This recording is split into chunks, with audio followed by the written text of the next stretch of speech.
તો ગાઈઝ દરિયો પાછો વળી જાય ને એટલે હું તમને મહાદેવના દર્શન કરાવી દઉં, બરાબર? ત્યાં સુધી મારી ચેનલમાં જોડાઈ રહેજો.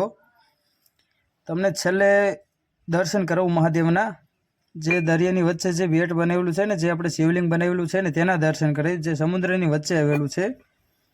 તો તમે રાહ જોજો, બરાબર? અને ફાઇનલી ગાઈઝ દરિયો તો પાછો વળી ગયો છે. હવે અંદર જવાનો પ્રયાસ કરીએ, દરિયાની અંદર ચાલતા થઈ ધીરે ધીરે આગળ. ત્યાં તમને દર્શન કરાવું મહાદેવના. તો પહોંચી તો ગયા છે, અડધે સુધી પહોંચ્યા. અને આઈની કહેવત એવી કાંઈક છે કે 5 પાંડવો જે હતા ને, જે 100 કૌરવનો વધ કર્યો, વધ કર્યા પછી તે ભગવાન પાસે ગયા. ભગવાને કીધું કે તમારે આ બધા પાપ ધોવા હોય તો એક કાળી ધજા લઈને સમુદ્રનો સફર કરો. સફર કરતાં એમને સફર કરવાનો ચાલુ કર્યો અને સફર કરતાં કરતાં તે ભાવનગર જિલ્લાના કોળિયાક ગામે પહોંચ્યા. ત્યાં આવતા તેમની ધજા ધોળી થઈ ગઈ. ધજા ધોળી થતાની સાથે તેમને અહીંયા શિવલિંગની સ્થાપના કરી અને પૂજા પાઠ કર્યો. અને અહીંયા તેમને તેમનું પાપ બધું ધોયું. અને ગાઈઝ અહીંયા આપણે પણ સ્નાન કરીએ ને તો આપણું પણ પાપ ધોવાઈ જાય છે. એ હકીકતની વાત છે.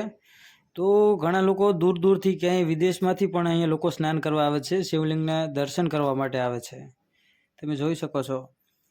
અને ગાઈઝ તમે મારી ચેનલમાં નવા હોય ને તો પ્લીઝ મારી ચેનલ છે મિસ્ટર મેહુલ ગુજરાતી વ્લોગ્સ, આને સબસ્ક્રાઈબ કરી લેજો. તમને આવા ધાર્મિક સ્થળો અને પ્રખ્યાત સ્થળો તમારી સમક્ષ લાવતો રહીશ અને ઘર બેઠા તમને હું દર્શન કરાવતો રહીશ, બરાબર? તો પ્લીઝ મારી ચેનલને સબસ્ક્રાઈબ કરજો અને મને સપોર્ટ કરજો. હર હર મહાદેવ.